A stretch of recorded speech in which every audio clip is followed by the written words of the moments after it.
L'actualité internationale, c'est aussi le second tour de l'élection présidentielle en Pologne. Dimanche prochain, deux hommes, deux visions du pays, de l'Europe s'affrontent.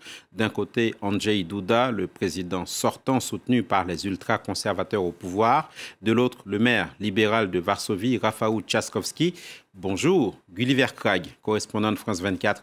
En Pologne, nous sommes au dernier jour de la campagne. Comment s'annonce cette journée? Les candidats, selon les derniers sondages, sont au coude à coude.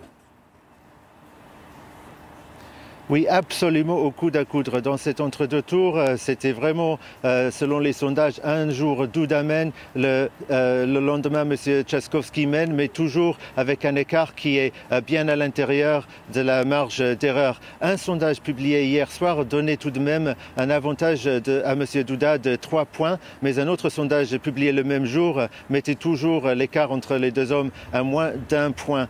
Donc les deux candidats jusqu'au dernier moment luttent vraiment pour chaque voix. Dans cet entre-deux tours, je pense que M. Trzaskowski a eu plus de succès en séduisant les électeurs des candidats malheureux du premier tour. Mais il en avait besoin parce qu'il y avait 13 points d'écart entre lui et M. Duda au premier tour. Il a séduit les électeurs de l'indépendant Szymon Hołownia qui a fait appel non pas à voter pour M. Trzaskowski mais à voter contre M. Duda, ce qui revient au même. M. Trzaskowski a même su séduire une partie de l'électorat du candidat d'extrême droite, ce qui peut surprendre puisque c'est bien M. Duda qui est le candidat le plus nationaliste dans ce second tour. Mais l'électorat d'extrême droite n'aime pas la politique interventionniste étatiste avec les aides sociales menées par le gouvernement actuel en Pologne. Et donc là, c'est un succès pour M. Trzaskowski, selon les sondages toujours, mais dont il avait terriblement besoin. Andrzej Duda, lui, espère puiser dans une autre réserve de voix,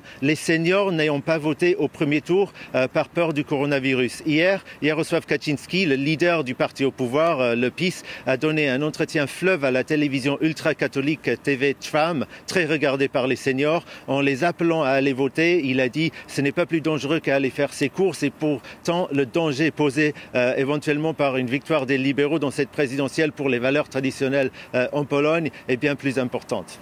Gulliver, pourquoi cette élection n'est-elle pas qu'une affaire polonaise?